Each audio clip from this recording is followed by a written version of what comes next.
Silby, di ba? Natatanga-tanga sila, hindi marunong tumupad sa usapan. Oh, please, Renan. With the way you starve them, it's a miracle na humihinga pa sila. Kaya pwede ba? Huwag mong isisi sa kanila o sa akin yan. Eh paano ngayon kung kumanta yung mga tao mo? Renan, remember that you masterminded the circus, so clean it up, genius. Ewan ko sa'yo. Sige na nga, Patricia, mas lalo ako di makakapag-isip tayo sa'yo. O sige na, Renan. Siguraduhin mo lang na hindi lalabas dyan yung pangalan ko, kundi malalagot ka sa akin. Yeah, whatever. That's him! He's the one in the sketch. Siya yung nang-hold up sa amin, Dad. Butik na mapahamak yung mga anak ko dahil sa'yo. Tay, tama na ho yan. Mas may tamang paraan ho para maparusahan siya. Sir nga, baka mapahamak lang kayo kapag pinatuloy niyo yung Maillard na yan. Huwag kayong mag-alala. Nakarami na ako ng sapak sa pagmumukha niya. Hoy, nasabi ko sa'yo, hindi kami papayag na makawala ka dito na hindi ka nagsasabi ng totoo. Hahanap kami ng ebidensya. Baka mas lalo pa lumaki yung kaso mo kapag hindi ka nakipagtulungan sa amin. Kaya mas mabuti pa na magsabi ka na lang ng totoo para gumaan na rin yung hatol sa'yo. Mabuti pa kaya, dali na natin sa interrogation room yan. Baka umamin pa yan. Namaunag pa ka na Naputusok na ako yan. May nag-utos sa'yo? Sino nag-utos sa'yo?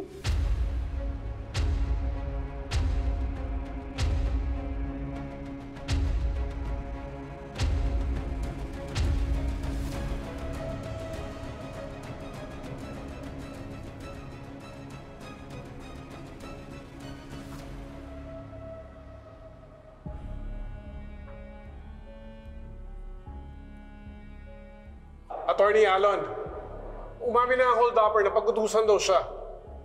Talaga, ha? Kung ganon, para niya na rin inamin na may kinalaman nga siya dun sa hold-upan. Wala po alam sa nangyari hold-upan, sir. Manuhan natin. Wala po alam dyan, sir. Ano? Ikakasabi mo lang kanina na may nag-utos sa'yo? Eh, ikipaglokohan ka ba sa amin? Kasi yun, alam niyo po umugbog kayo, tsaka dali niyo kanina. Kaya inamin ko na may nag-utos sa akin. Totoo ba ang sinasabi mo? Wala sasabi po na to. Wala po talaga ako sa hold-upan yung oras na yan.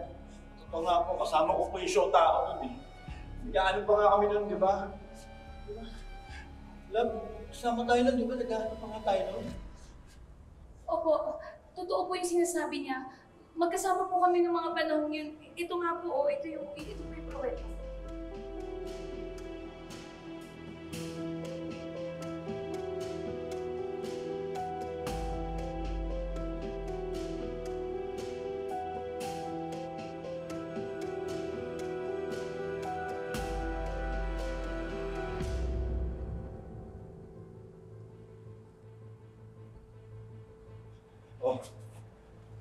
O, di ba? Napaka-imposible na. Asama ako sa hold-upan na yan. Tutusin ako pangalan ako dito eh. May alam akong paraan para mapatunayan ko na sasabi nga ng totoong lalaking yan. Namukaan ko siya eh, nung bumagsak siya malapit sa akin.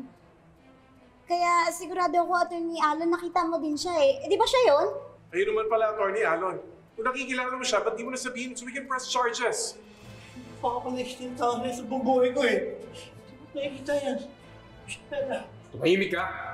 Hintayin mo magsalita si Attorney Alon!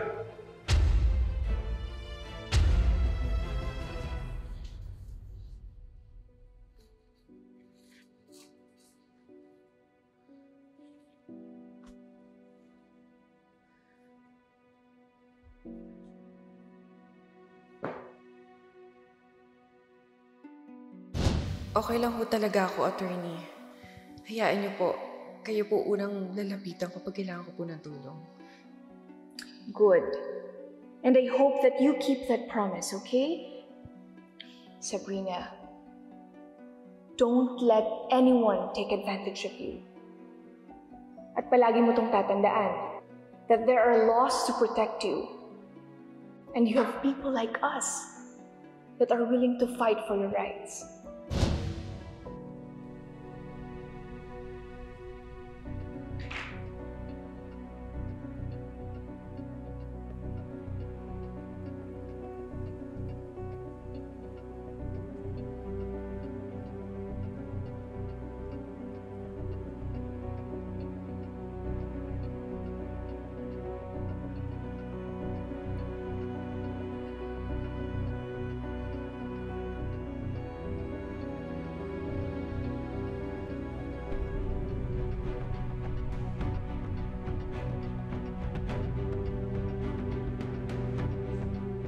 Kapag sinasaktan o inaabuso na kayo ng mga partner nyo, huwag kayong tatahimik lang.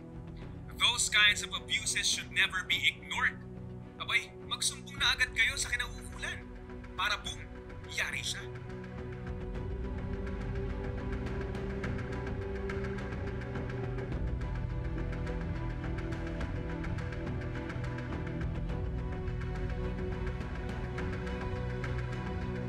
Attorney Alon, may problema ba? Bakit hindi po kayo makasagot?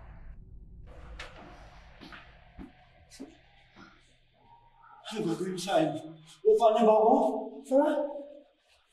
Ano na kaya nangyayari dun sa loob? My God!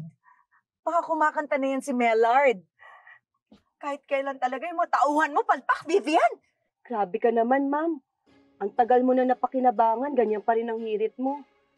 Kausap ko na yun. Hindi manglalaglag yun. Naku, he better not dahil ayokong madamay. Tsaka nakita mo naman kanina, ma'am. Dumating na si Attorney Alon, di ba hari ng palusot yun? Sa korte nga, napapaikot niya yung mga tao, dyan pa kaya. Ano, Attorney Alon? Anong balak mo, sasaktan mo siya? Heard him. Come on now, Attorney Matias. That's so barbaric. After all, I'm a lawyer, not an action star. Nakalimutan niyo na bang lahat ng statement ko sa mga pulis? Na yung hold-upper, may distinctive mark. A tattoo on his wrist.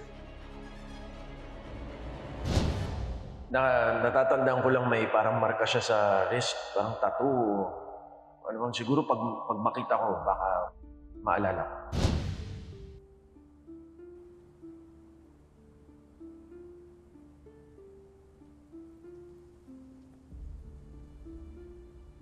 So let's check.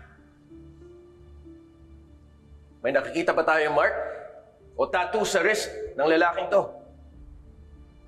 What exactly are you saying, Attorney? Well, Mr. Engano, since we don't see any tattoos on his wrists, what I'm saying is that you've all got the wrong guy. I mean, sure, maaaring hawig niya yung nasa sketch, but come on, sketches are hardly photographic evidence now, are they? So malinaw sa akin na hindi siya ang hold-upper.